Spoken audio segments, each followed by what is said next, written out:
Congratulation India को इस ranking achieve करने के लिए। लेकिन अब मैं आपको ये भी बता दूं कि नेक्स्ट रैंकिंग जब आएगी तो इंडिया इससे ऊपर ही मुझे नज़र आ रहा है, नीचे नहीं नज़र आ रहा। हमारा रेडी वाला से लेकर हमारा जो बैरिस्टर तक जो है वो ब्यूरोक्रेट तक जो है वो करप्शन कर रहा है। तो जब ये वाली चीज़ें होती हैं ना, तब आप ये नहीं सोच सकते कि आप पॉजिटिविटी के साथ जो है वो किसी भी फील्ड में आगे जा सकते हैं। तो हम तो अपने ऊपर काम करते ही नहीं, सीधी कौन सी बात है।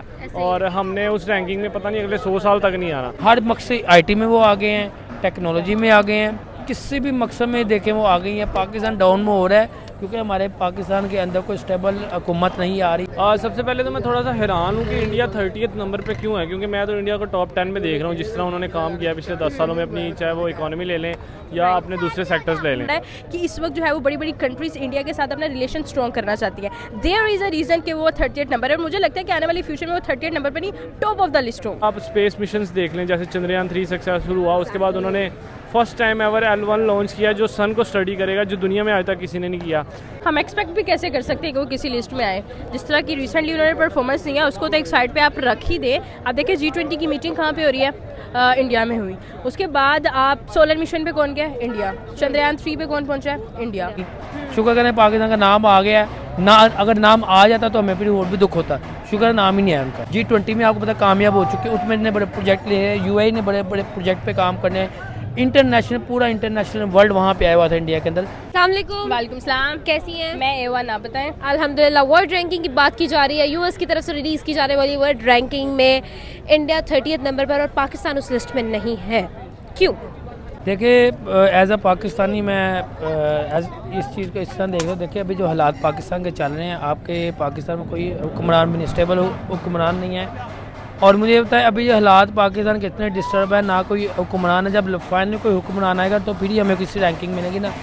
जस्ट में हालात इतने ख़राब हो चुके हैं, अब हमारे स्टूडेंट यहाँ से उठ के ओवरसीज़ होते जा रहे हैं। अभी मैं बात करूँ पाकिस्तान की 40-50-60 हज़ार डेली जो है ना पासपोर्ट बनते जा रहे हैं। पाकिस्तानी को वीज़े भी नहीं मिल रहे। ये हालात हो चुके हैं कि वीज़े इतने महंगे हैं, ट्रिपल और डबल ट्रिपल पेमेंट जो है ना वो ले रहे हैं, फीसेस ले रहे हैं। इसमें यह है कि रैंकिंग में अगर US ने रैंकिंग दे तो इंडिया की रैंकिंग, क्योंकि इंडिया की आजकल G20 में आपको पता कामयाब हो चुके हैं, उसमें इतने बड़े प्रोजेक्ट लिए हैं, UAE ने बड़े बड़े प्रोजेक्ट पे काम करने हैं। इंटरनेशनल पूरा इंटरनेशनल वर्ल्ड वहाँ पे आया हुआ था इंडिया के अंदर। पाकिस्तान के अंदर कई साल पहले इमरान खान ये काम करने लगा था, इमरान खान को करने नहीं दिया, क्योंकि इमरान खान ये करने लगा था कि मुल्क को तरक्की पे लेके जाना, तो जिसकी वजह से तरक्की नहीं हो पाई।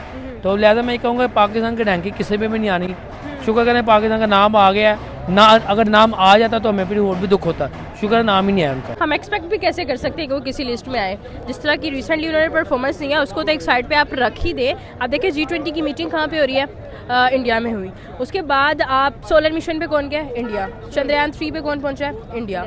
हर जगह पे इंडिया, चाहे वो आप इंडिया जा रहा है। एजुकेशन की बात करें, आप लिटरेसी रेट की बात करते हैं, आप IT की बात कर लें, आप किसी भी एस्पेक्ट की बात कर लें, एवरी एस्पेक्ट ऑफ लाइफ जो कि एक लिविंग एक लिविंग थिंग के लिए, एक ह्यूमन के लिए ज़रूरी है, वो हर एक चीज़ पे स्टडी कर रहा है। वहाँ वो वेद, organic, inorganic, all the things पे जो है वो उसने एक पूरा अपना इम्पैक्ट छोड़ा है। और ऐसा इम्पैक्ट छोड़ा है कि इस वक्त जो है वो बड़ी बड़ी कंट्रीज़ इंडिया के साथ अपना रिलेशन स्ट्रॉन्ग करना चाहती है। देयर इज़ अ रीज़न कि वो 30th नंबर है, और मुझे लगता है कि आने वाली फ्यूचर में वो 30th नंबर पर नहीं, टॉप ऑफ द लिस्ट हो। सबसे पहले तो मैं थोड़ा सा हैरान हूँ कि इंडिया 30th नंबर पे क्यों है, क्योंकि मैं तो इंडिया को टॉप 10 में देख रहा हूँ। जिस तरह उन्होंने काम किया पिछले 10 सालों में अपनी, चाहे वो इकोनॉमी ले लें या अपने दूसरे सेक्टर्स ले लें। दूसरी तरफ अगर आप बात करें कि पाकिस्तान उस रैंकिंग में क्यों नहीं है, वो तो उस पर मैं हैरानी नहीं है, क्योंकि वो तो हमने होना ही नहीं। क्योंकि हालात सबको पता है, हमारे मुल्क के डिफ़ॉल्ट वाली साइड पर हम जा रहे हैं, कर्ज़ों पे हम चल रहे हैं। तो हम तो अपने ऊपर काम करते ही नहीं, सीधी कौन सी बात है। और हमने उस रैंकिंग में पता नहीं अगले 100 साल तक नहीं आना।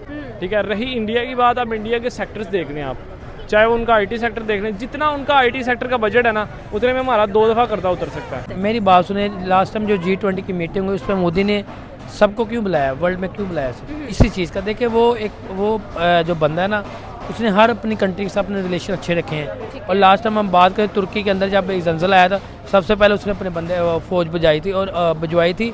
उसके अभी ये लास्ट ये जो कि मार्को में पता नहीं था जंजल आया काफ़ी ज़्यादा, तो जापान में आया, सबसे पहले उन्होंने अपनी भेजी फौज। देखिए वो अपने रिलेशन बेहतर कर, जिसके रिलेशन की वजह से उसकी रैंकिंग अच्छी हो रही है। और अब वर्ल्ड में जब उन्होंने G20 की मीटिंग भी की है, उसमें भी उसने अपने रिलेशन मजबूत करने के लिए और अपनी इकोनॉमी सेट करने के लिए, अपनी जीडीपी सेट करने के लिए उसने वहाँ बुलाई। रैंकिंग उनकी आज 30 पे है, कल उनकी यकम पे चली फर्स्ट पे चली जाएगी, ये भी हो सकता है। देखिए ये उनके लिए मुश्किल नहीं, बहुत आसान है। क्रिकेट में भी बहुत आगे हैं, हर मकसद IT में वो आगे हैं, टेक्नोलॉजी में आगे हैं, किसी भी मकसद में देखें वो आ गई हैं। पाकिस्तान डाउन में हो रहा है क्योंकि हमारे पाकिस्तान के अंदर कोई स्टेबल हुकूमत नहीं आ रही।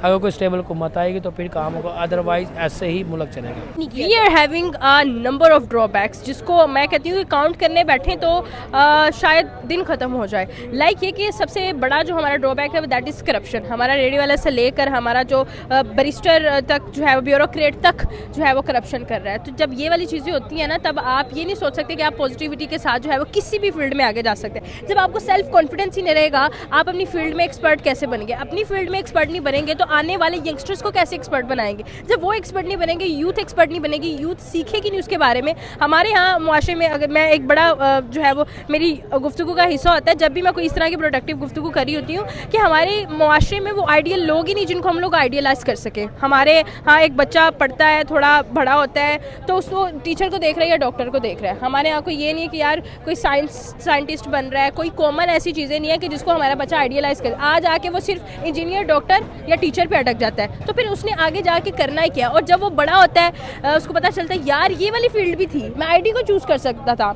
मैं जो है वो स्पेस को पढ़ सकता था। तब तक वो बहुत देर हो चुकी होती है और उसके कंधों पर जो है वो जिम्मेदारी होती है। फिर वो उस बोझ को सारी ज़िंदगी गुजारता कब्र में चला जाता है। तो देयर आर थिंग्स, ये हमारी एजुकेशन सिस्टम में है ही नहीं है। We are not having a proper education system, we are not having the person जिनको हम काउंसलिंग नहीं है और हम आइडियलाइज नहीं कर पा रहे अपने मुआशरे में से। देखें, सबसे पहले तो उनकी अचीवमेंट्स सिर्फ हम क्या दुनिया जानती है। आपने सबसे पहले उन्होंने अपनी इकोनॉमी पे काम किया, उनकी इकोनॉमी इस टाइम कहाँ पर है। उन्होंने अपनी GDP पे काम किया, उनकी GDP इस टाइम कहाँ पर है। आप बात कर रही हैं कि 30th रैंक, नो डाउट एक बहुत मतलब सारी अक्रॉस द वर्ल्ड ये रैंक लेना नो डाउट छोटी अचीवमेंट तो नहीं है, ये एक बहुत बड़ी अचीवमेंट है। लेकिन आप जैसे मैंने आपको पहले बताया कि थोड़ी सी हैरानगी है कि इंडिया को मैं इससे भी ऊपर देख रहा हूँ। उसकी वजह ये है उनके ऊपर उनकी वर्किंग प्रोसेस जो उनका पिछले 10 सालों में ऑन ग्राउंड वो बहुत काम कर रहे हैं। उन्होंने अपना, चाहे वो आप उनका पोवर्टी रेट देख लें, जितनी वहाँ पे मतलब अवाम है, मतलब 128 करोड़ आबादी है वहाँ की, उन्होंने अपने पोवर्टी रेट मेरे ख्याल से 10-12% पे वो ले हैं 57 से उठा के। देखिए पाकिस्तान करने की ज़रूरत नहीं, पाकिस्तान सिर्फ अपने मुल्क को सेट कर ले तो वही बहुत बेहतर है। अभी आप रैंकिंग की बात नहीं, अगले 15-20 साल बाद आप कोई बात करें, कोई स्टेबल कोई हुकूमत आएगी तो फिर ही करिए। अगर कोई 10 साल हुकूमत आपकी आती है ना तो फिर भी आप कोई रैंकिंग का सोचेंगे, नीचे से आप ऊपर जाएंगे। आप एकदम नहीं चले जाएंगे कि 30, 40, 50 में नो, आप नीचे से आप जाएंगे, वो भी आहिस्ता आहिस्ता। मगर अभी आपको 10 साल चाहिए, एक स्टेबल हुकूमत आए जो कि 10 साल में मुल्क को तरक्की वाली साइड पे ले जाए। मगर जो हमारे मुल्क के अंदर एक है कि जो अच्छा काम नहीं करेगा 3.5 साल होंगे, व्हाटएवर 2 साल होंगे, उससे निकाल दिया जाएगा। तो जो मुल्क के लिए सोचें, अगर आप भी सोचेंगे, मैं भी सोचूंगा, हमें भी निकाल दिया, हमें भी अंदर कर दिया जाएगा। सिंपल मैं आपको बात ये भी बता रहा हूँ, जो मुल्क के लिए सोचेगा वो अंदर होगा। सिंपल आपको पता चलेगा मैं किस बात पे आपको कह रहा हूँ। मैं अब नाम लेना चाहूँगा। देखिए रैंकिंग ये है कि स्टेबल कोई हुकूमत आएगी तो फिर रैंकिंग होगी। आज से 10 साल पहले 57% वहाँ पे था। उसके बाद उनके आप सेक्टर्स देख लें, जो मर्जी सेक्टर हो, चाहे वो IT सेक्टर हो, एजुकेशन सेक्टर हो या उनका मेंटेनेंस का काम हो, वो हर चीज़ पे काम कर रहे हैं। आप उनके प्राइम मिनिस्टर की रिस्पेक्ट देखें दुनिया में, ठीक है। आज से 10 साल पहले USA में मोदी बैन थे, ये बात आपको पता है, और आज मोदी को बुलाकर वो अवार्ड से नवाज रहे हैं, ठीक है। कितना चेंज आया है दुनिया में इंडिया को लेकर। उसके बाद उनके आप स्पेस मिशंस देख लें, जैसे चंद्रयान 3 सक्सेसफुल हुआ, उसके बाद उन्होंने first time ever L1 launch किया जो सन को स्टडी करेगा, जो दुनिया में आज तक किसी ने नहीं किया। तो इन चीज़ों को मद्देनज़र रखते हुए जब एक कंट्री अपनी तरक्की की तरफ जाती है ना, तो उसका रैंक वैसे ही बेहतर होता है। तो हमारे पाकिस्तान में अभी तक इसमें से एक भी काम नहीं हुआ। जैसे मैंने आपको बताया कि जितना उनका IT सेक्टर का बजट है उतने में हमारा कर्जा उतर सकता है, क्योंकि हम तो कर्ज़ों में हैं, ठीक है। और हमारी जो हुक्मरान हैं उन्होंने अगले 100 साल तक हमें कर्ज़ों में ही रखना है, क्योंकि वो चाहते ही नहीं कि हमारा मुल्क जो है किसी तरफ बढ़ सके या किसी तरफ जा सके।